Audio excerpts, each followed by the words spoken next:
Hawaii's famed volcanoes are the most spectacular and yet the most readily accessible in all the world and offer a magnificent view of nature's greatest power display. They are the legendary home of the fire goddess Pele. The date is February 28, 1955. And for the first time in over 100 years, a violent eruption is underway in the Puna district on the island of Hawaii, about 200 miles over water from Waikiki Beach and the Honolulu area on Oahu. This eruption touched the lives of 1,000 people, destroying homes and valuable lands, yet there were no deaths. The mighty lava fountains and rivers have erupted on the East Rift Zone of Mauna Loa, a mountain that is the greatest single accumulation of lava on Earth, over 10,000 cubic miles in all, built up by countless eruptions down through the centuries. A rare sight as a volcano erupts in the backyard of a home with devastating results.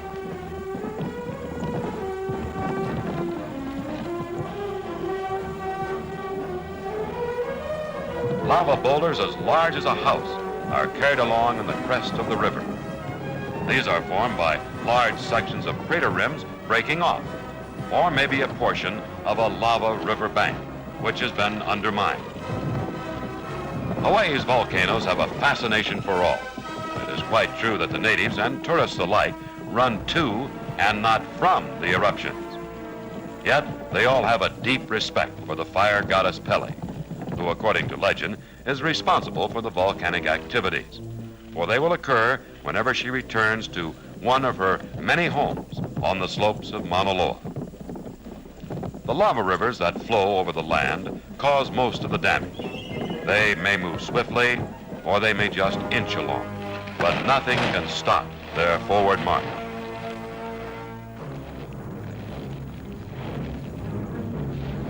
This once beautiful palm grove is doomed to a fiery death.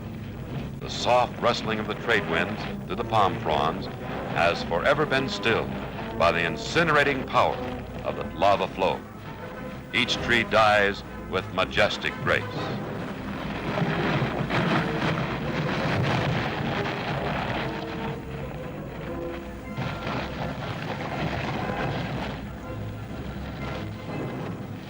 This eruption continued for 88 days.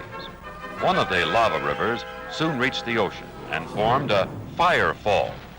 The molten lava, tumbling over the cliff, drops into the ocean, and great explosions occur.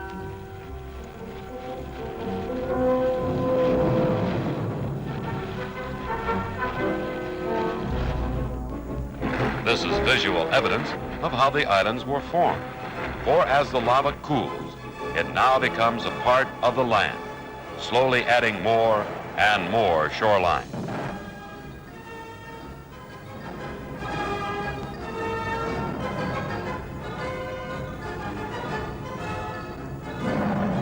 Five years have passed, and now on November 14th, 1959, another great eruption started. As viewed from the air, at its start, at least 7 different crater mouths were spewing forth lava in fiery fountains. This time it occurred in the great caldera of Kilauea, high up on the slopes of Mauna Loa. Once again, Pele had returned dramatically to another of her many homes. Daring and resourceful cameramen descended into the crater area, proceeding across the newly formed lava lake, which had crusted over, to photograph these fantastic scenes.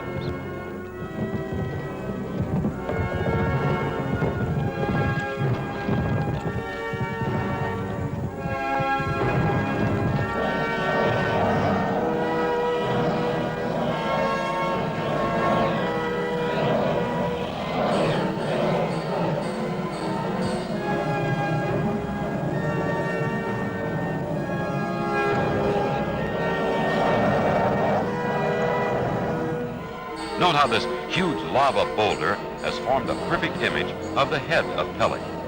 She seems to speak as lava moves across the lower portion of her mouth.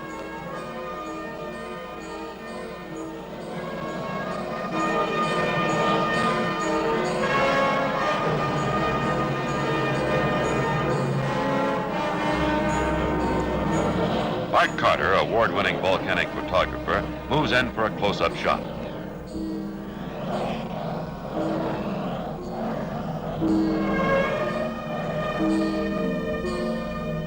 Visitors at the famed Volcano House on the rim of Kilauea crater were among the first to reach the eruption area, for Kilauea Iki was just a short distance away, and rangers of the National Park Service designated places of safety for the volcano watchers.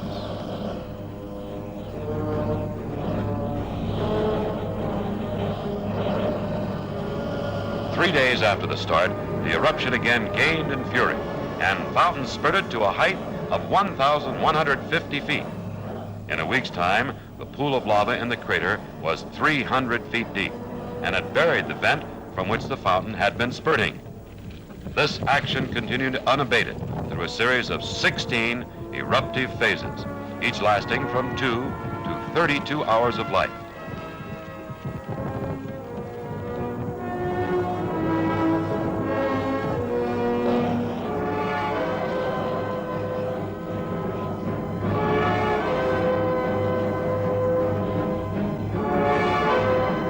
Cinders fall continually and devastate the surrounding area, and the nearby Park Road is buried under the black deluge.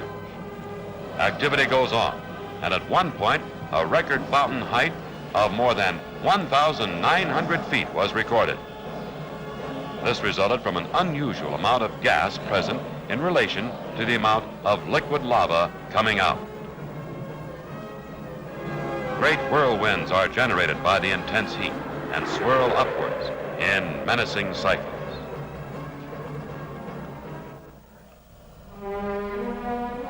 You may wonder about volcanism. How does all this happen, and why? Few will keep in mind that underneath the great caldera of Kilauea, a giant sort of plumbing system exists. Now, this pipeline or conduit system leads downward toward the great pools of magmatic matter that lies beneath the surface of our Earth at depths up to 40 miles. This fluid matter is restlessly moving about in some unexplained manner, and its motion is indicated by the seismograph instruments on the surface in the Hawaiian Volcano Observatory on the crater's rim. Its presence in increasing amounts is measured by an elaborate system of tilt meters, also designed and installed by the observatory at strategic locations on the mountain. Now, these instruments are capable of indicating just how much the ground is tilting in one direction or another. This is of great importance, for preceding an eruption, the area swells, much like a balloon being inflated, and this produces an outward tilting and is indicative that the magma is rising and can result in an outbreak. After an eruption, the swelling stops and the tilt becomes measurable inward. Another indication of the movement of lava through the conduit is the increasing number of earthquakes recorded and the frequency. Location and depth serve as still another indication of the coming of Pele. She is a fiery yet gentle goddess, for Hawaiian volcanoes are characteristically non-explosive.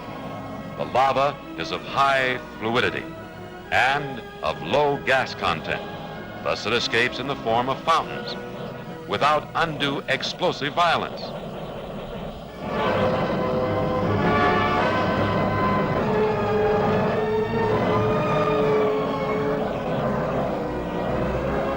Its fluidity also results in high speeds of lava river flow, and it reaches speeds up to 35 miles an hour under certain conditions.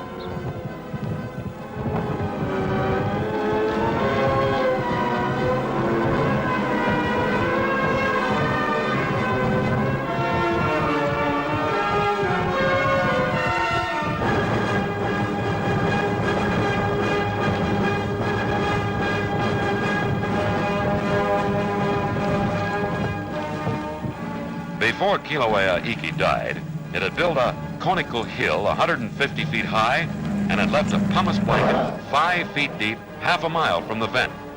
When it was all over, on December 21st, the lava pool in the new crater was 380 feet in depth and contained over 51 million cubic yards of lava. We end our trilogy of Hawaii's volcanoes with the Puna eruption on January 13, 1960. Following earthquakes, giant cracks appeared in the village of Kapoho, and residents started evacuating.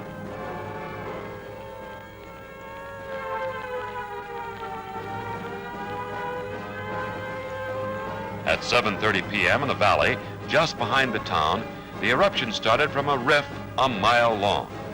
Fountains sent lava cascading over the land, and some of it encountered underground water, resulting in great explosions of steam and throwing lava chunks high into the air with a roar of 100 jet engines at full power.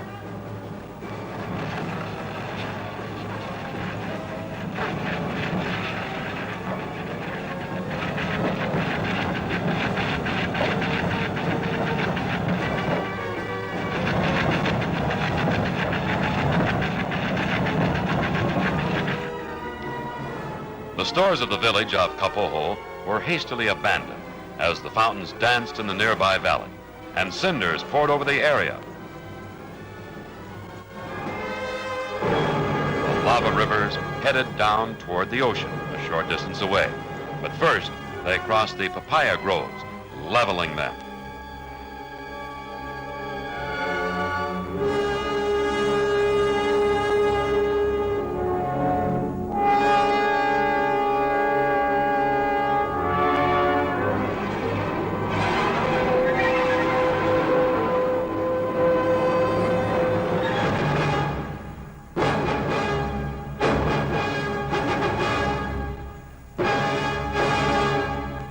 Bulldozers were brought in to divert the flow, but it was an impossible task. Orchid growers saved many of their valuable plants from the menacing flow as the caretaker's home goes up in flames.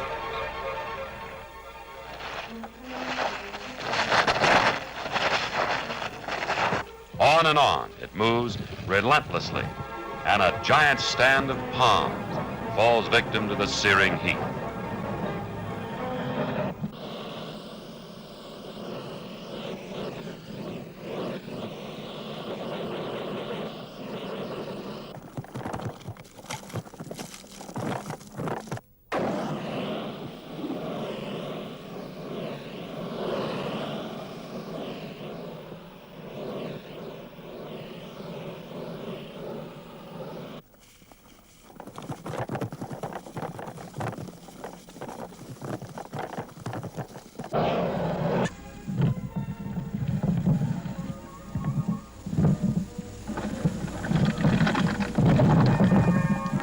Hawaiians have their own phraseology for parts of the volcanic activity.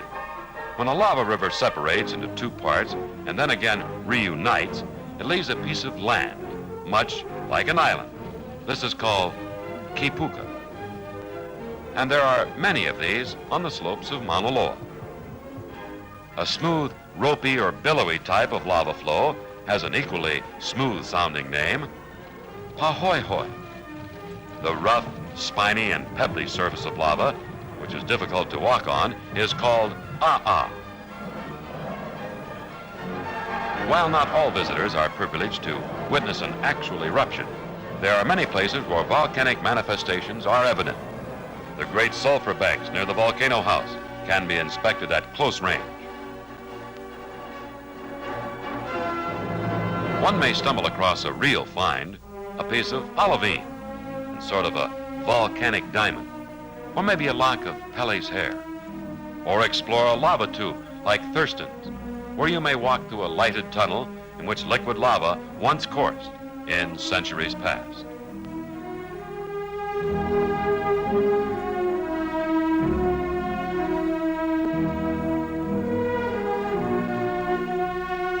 For 36 days, the fury of the eruption continued, and the once peaceful village of Kapoho was surrounded by an inferno. Closer and closer our cameramen worked their way, and these breathtaking scenes of the fountains and fast-flowing lava rivers are evidence of their daring.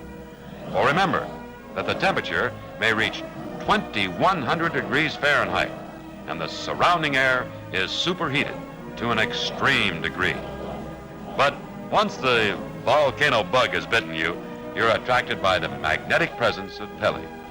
and you plan your approach to her fiery court with great care. Before Pele was to leave, she gave her greatest demonstration of power. Kapoho soon turned into a ghost town with only charred embers of its buildings remaining.